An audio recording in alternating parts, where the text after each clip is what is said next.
హల్లెలూయా. దేవునికి స్తోత్రం. మనం యేసు ప్రభు పేరట ఏం చేయాలి? ఆయన నామాన్ని పైకెత్తే వారముగా ఉండాలి. మనకు వచ్చిన కష్టంలో కానీ, బాధలో కానీ, శ్రమలో కానీ, ఇబ్బందులో కానీ, ఇరుకులో కానీ, వ్యాధిలో కానీ ఏదైనా సరే ప్రభు నామం దేవుడికి స్తుతి చెల్లించినట్టయితే మనకున్న సమస్యలన్నీ తిరిగిపోతాయి. దేవునికి స్తోత్రం. చాలా మంది తెలుసుకోరు. దేవునికి స్తోత్రం. మనుష్య కుమారుడు పైకెత్తినప్పుడు ఆయన నా తండ్రి నేనేమి చేయక తండ్రి ఏదైతే చెప్పాడో ఆ యొక్క కార్యాలను నేను నెరవేరుస్తున్నాను. దేవునికి స్తోత్రం. ప్రభువుకి ఎక్కడ అధికారం ఉంది? భూమి మీద అధికారం ఉంది, పరలోకంలో అధికారం ఉంది, పాతాళంలో కూడా అధికారం ప్రభువుకి ఉన్నది. దేవునికి స్తోత్రం. కనుక మనం ఎక్కడ చేస్తున్నాం? భూమి మీద నుండి ప్రార్థన చేస్తున్నాం, పరలోకానికి చేస్తున్నాం. దేవునికి స్తోత్రం. సరే, మన ప్రార్థన ధూపముగా వెళ్తుంది ఆయన దగ్గరికి.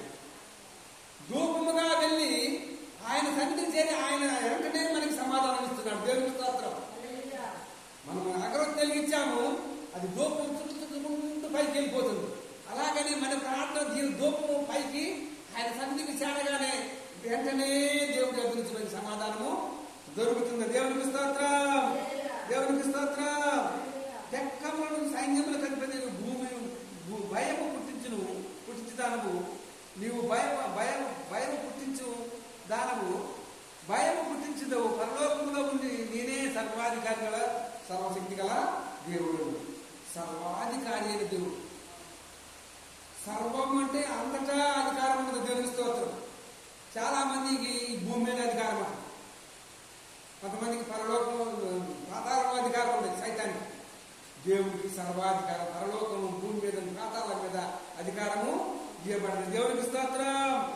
కనుక యెహోవా విజయము ధ్వజము ఆయుధము ఆయన పైకెత్తుడి, నీవు యోచించిన ప్రజలను నీ కృపచేత తోడుకొని పోదు.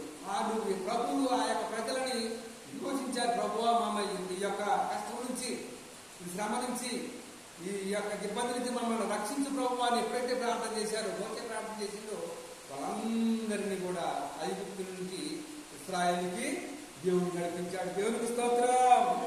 మన దేవుడు ఎటువంటి దేవుడు? పగలు ఎండ దెబ్బ, రాత్రి వెన్నెల దెబ్బ ఎన్ని తగ్గకుండా కాపాడాడు. దేవునికి స్తోత్రం. చూసారా, మన దేవుడు పగలు ఎండ దెబ్బ, రాత్రి వెన్నెల దెబ్బ ఎన్ని తగ్గకుండా కాపాడాడు. దేవునికి స్తోత్రం. ఎంత గొప్ప దేవుడు మన దేవుడు. ఆ దేవుడిని వెనక ఎంతో మంది రక్షించినారు కానీ వెళ్ళిపోతున్నారు. దేవునికి స్తోత్రం. అసలు దేవుడు అనేవాడు ఉన్నాడా లేడని ఎంతమంది అనుకునేవారు ఉన్నారు. కానీ మనకు పగల ఎండ దెబ్బైను, రాత్రి వెన్నెల దెబ్బైను కాపాడే దేవుడు. దేవునికి స్తోత్రం. గొలియాతంటే ఏం చేశాడు? ఈ లోక సంబంధమైన ఆయుధాలు ధరించుకున్నాడు. బెల్లెము, ఈట, ఖడ్గము ధరించుకొని నేను దావీదు అంటున్నాడు, నిన్ను చంపి కుక్కలకి, నక్కలకి అన్నిటికీ ఆహారంగా నేను, ఆకాశ పక్షులకి ఆహారంగా నేను వేస్తాను అన్నాడు. దేవునికి స్తోత్రం.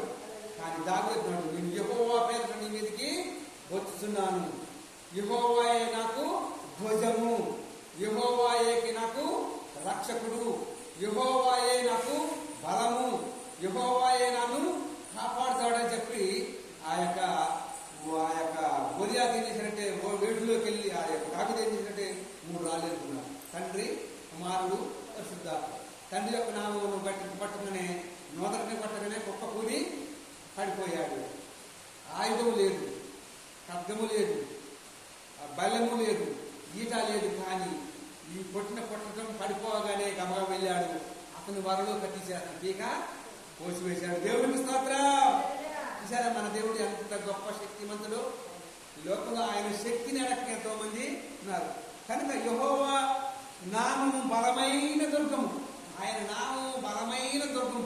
అందులోకి నీతిమంతులు అందులోకి పరిగెత్తి సురక్షితంగా కనుక నీతిమంతులు అందులోకి పరిగెత్తారు. ప్రభువు ఎంతమంది తగ్గిస్తారు, వాళ్ళందరూ నీతిమంతులు ఆయన అధికారము అనుగ్రహించాడు. కనుక ఈ కొద్ది మాటలు దేవుడు దీవించిన కాక ఇష్టపడు జీసస్ ఛానల్ సబ్స్క్రైబ్ చేసిందిగా కోరుతున్నాము.